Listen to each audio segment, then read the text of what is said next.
Okay, hot potato. At time equals 0, a hot potato is taken from a pot on a stove and left to cool in a kitchen.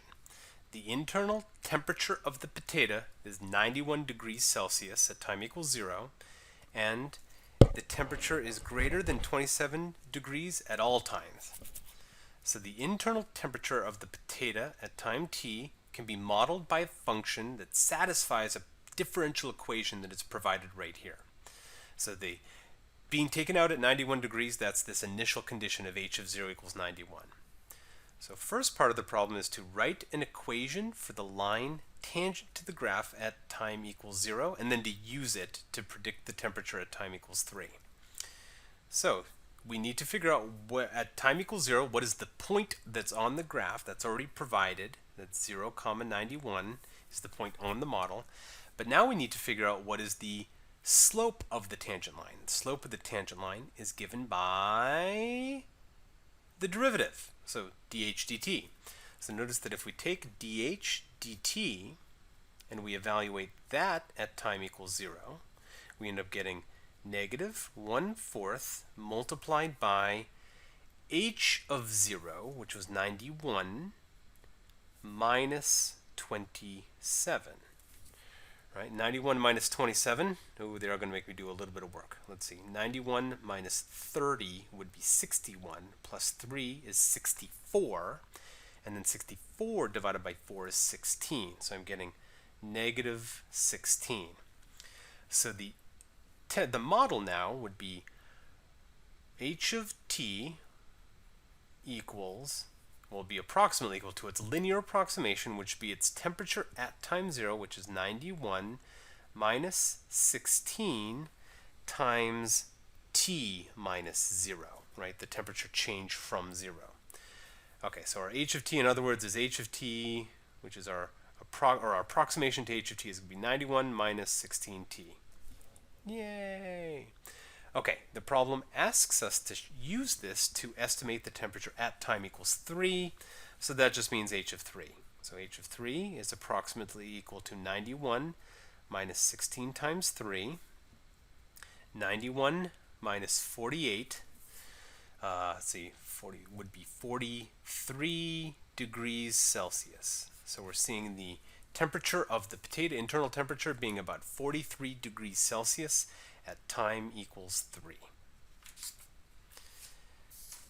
Okay, part B says use the second derivative to determine whether we have an underestimate or an overestimate. So remember, we really need to figure out if we're concave down or concave up, because if we're concave down, tangent lines overestimate, they're above the graph.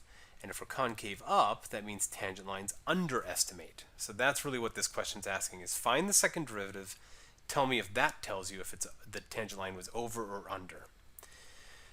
Okay, we did know that dh dt is negative 1/4 h minus 27. So that would mean that d squared h dt squared, the second derivative would be, let's see, that's a constant, and then this would be dh dt minus 0, right? Because the derivative of 27 is 0. So at time equals 0, this would be negative 1/4, and then we have to multiply that by the derivative at time equals 0. And the derivative at time equals 0 was found in the first part, and we figured out that the derivative at time equals 0 is equal to negative 16. So this would be negative 16. Negative 1/4 times negative 16 is 4, and that's, of course, bigger than 0. So what does that mean? So h is bigger, or the h double prime is bigger than 0, so h is concave up, and the tan line on a concave up thing is going to be an underestimate. So that underestimates. Okay, and that's what provides the answer to the part B there. Okay, part C.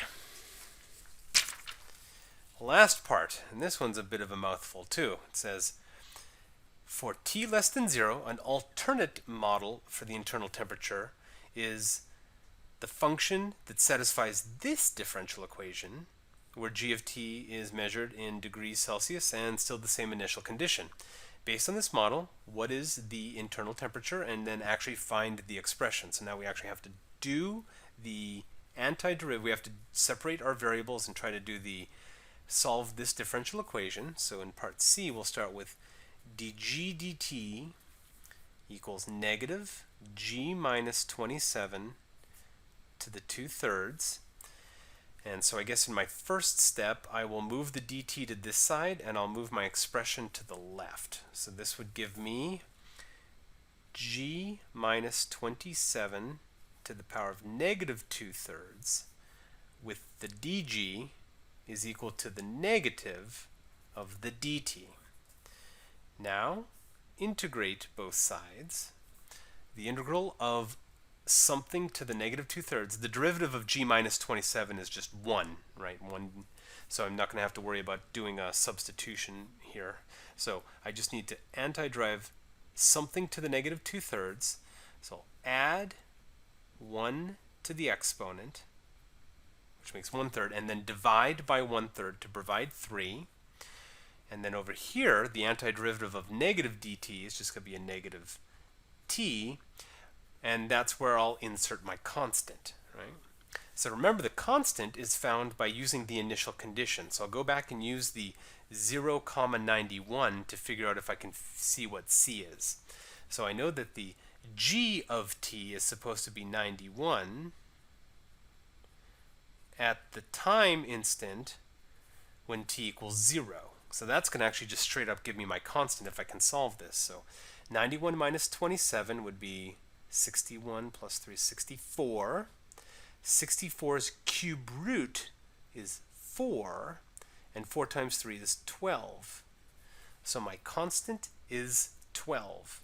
So I should be able to now set up the model for g. So now I have 3 g minus 27 to the 1/3 power equals negative t plus 12, because I've now solved for the constant, divide by 3 g minus 27 to the 1/3 power equals negative t plus 12 over 3, cube g minus 27 equals negative t plus 12 over 3 cubed.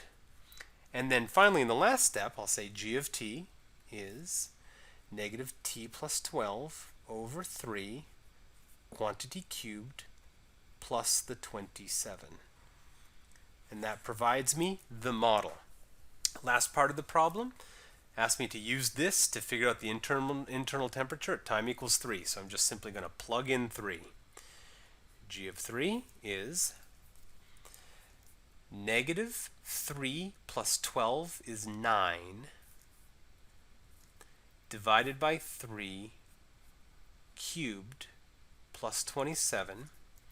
9 over 3 is 3, and 3 cubed is 27. Oh, that was convenient. So it looks like the internal temperature given here is predicted to be about 54 degrees Celsius.